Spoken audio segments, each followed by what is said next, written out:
Hello, I am just starting this channel. A few of my friends and family suggested that I start this because I've had chickens and other various kinds of birds for a number of years now, and I've definitely learned a lot. I sometimes take in rescue birds, so I've learned a lot about different diseases and ailments and cures, things of that sort. As you can see, it's definitely currently winter right here. Unfortunately for me, I live in northern Wisconsin, only about an hour and a half from the upper Michigan border, so it gets very, very cold here.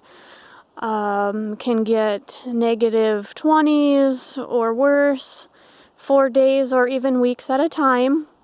So for this first video, I'll just show you some things that I do for winter. I'll show you some various chicken breeds that I have. I've had about 16 different breeds so far. That's just a shed there in between my coops. I started with one coop and 3 chickens. And if anyone knows what chicken math is, it definitely got me because I went from 3 to 6 to 12. I at one point had 28, and right now I have 22. So there's plastic wrap on all the sides of the coops. Last year I used a totally see-through plastic, but it was thinner. The advantage was I could just look out the window and see the birds, which was nice. But the thicker stuff, which you can't see through, blocks the wind a little better. All of my latches have these clips on them. It's an easy way just to make sure nothing gets in there. No predators. This is one egg box. There's 3 different parts in here.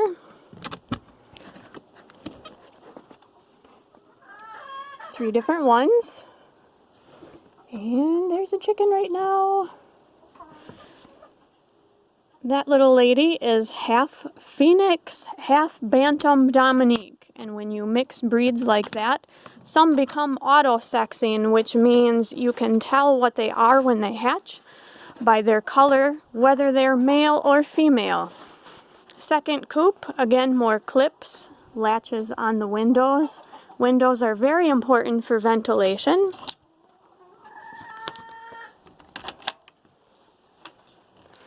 Inside, I actually have a little coop cam. I've got one in each coop. It's actually a baby monitor off Amazon. Was only about $49, and it works wonderfully, even when it's well below 0. I get a clear picture, there's night vision, sound, and it works great. I definitely need to clean off that heater. Some people say not to heat the coops because it's a fire hazard, but this is just a radiant heater, which means it goes on at about 34 degrees or colder and shuts off at anything above that temperature. So these are fire safe. I've had them for 3 years now, no problems with those. And then that is plugged into a thermocube outlet, which is how it controls that on and off at certain temperatures.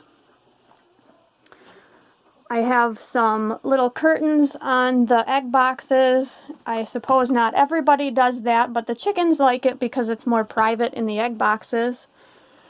I do have a little LED light there, again, fire safe. It's on a timer.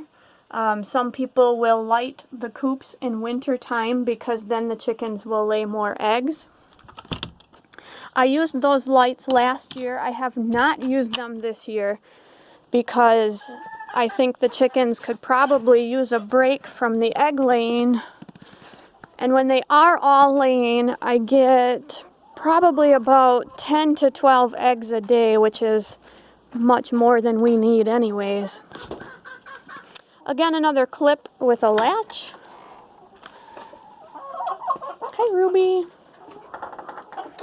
This is all enclosed, so I don't have to worry about predators coming in. I've got things for them to sit on. I've got roosting poles, some branches in here. a mirror down here. Believe it or not, chickens do like to look at themselves. And it's very important in wintertime for them to have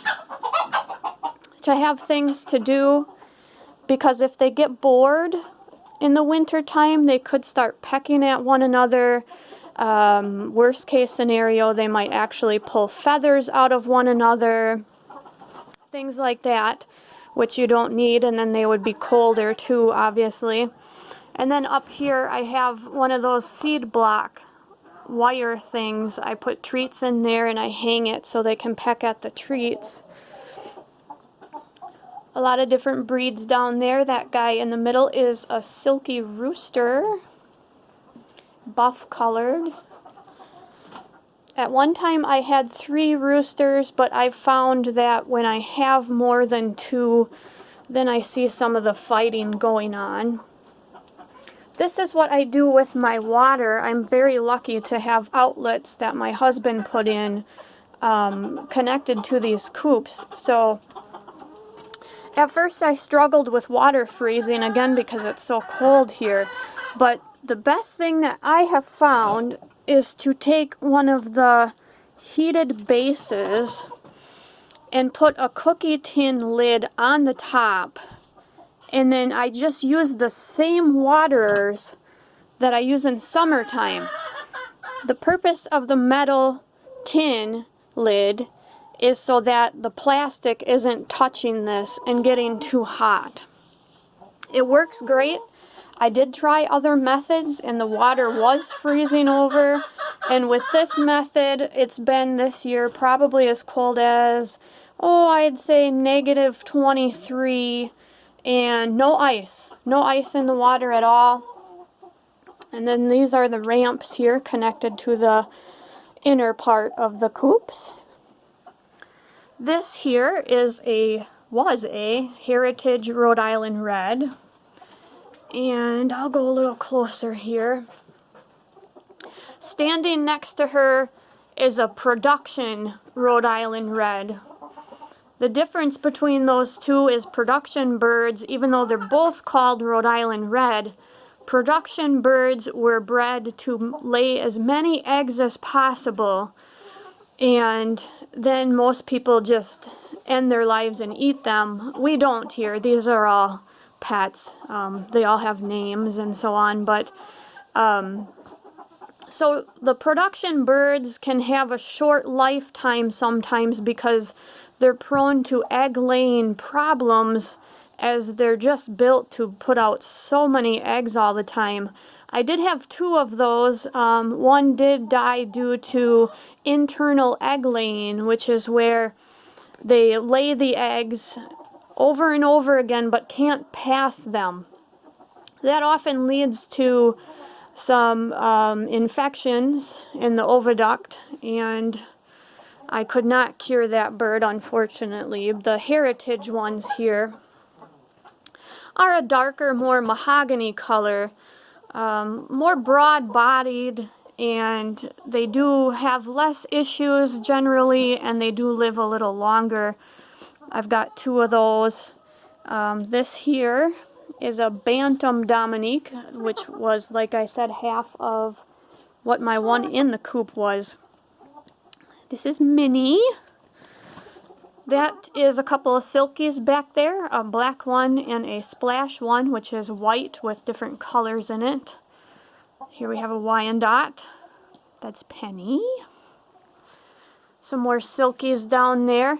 Now, sometimes when you read online or you are looking at hatcheries online, it will say whether or not they're cold hardy or summer hardy, heat hardy. And I've kind of found that sometimes what they say, looking in the mirror there, what they say is not necessarily true all the time.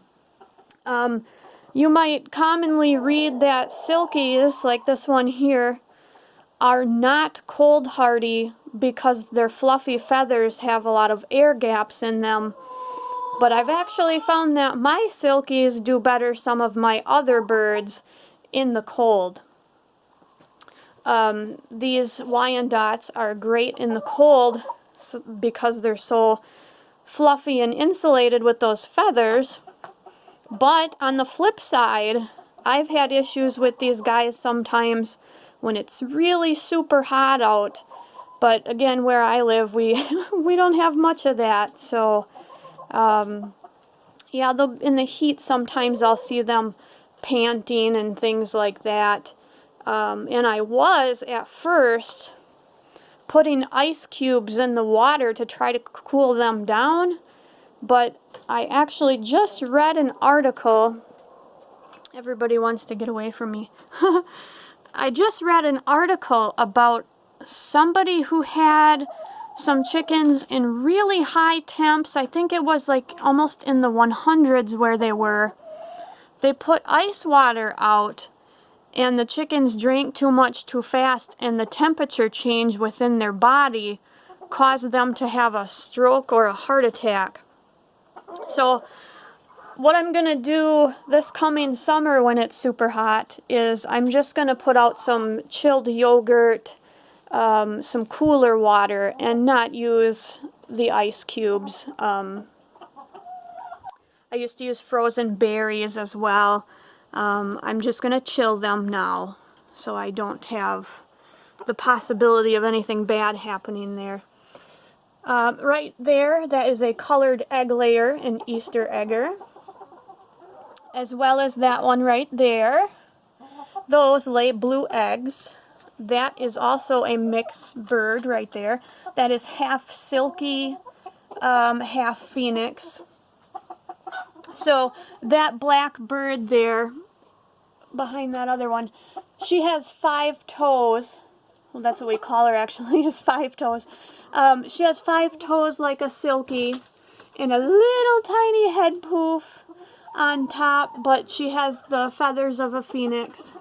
I did have a phoenix rooster, but he started to turn mean, so I had to rehome him.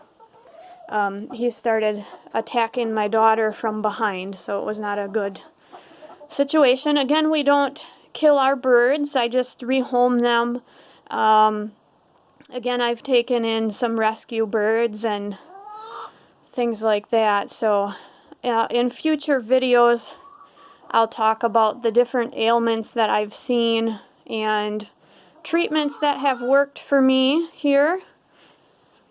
And I do have some special needs birds in my house, or one's actually in the garage.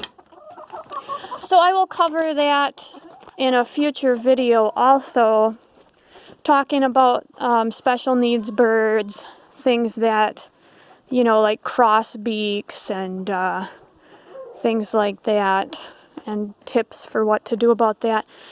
Primarily, my videos will be about chickens, but since this is my first one, I'll just kind of take you on a tour. This is my turkey pen. Doesn't look all that great this time of year because we have to put all this plastic and the wooden crates up. Yes, noisy turkeys. It's actually almost 35 degrees here today, which is awesome, a rare thing for us this time of year. So I was able to put their water out without any heat underneath it. One of my turkeys there, that's a bourbon red, midget white, even though he's not that small.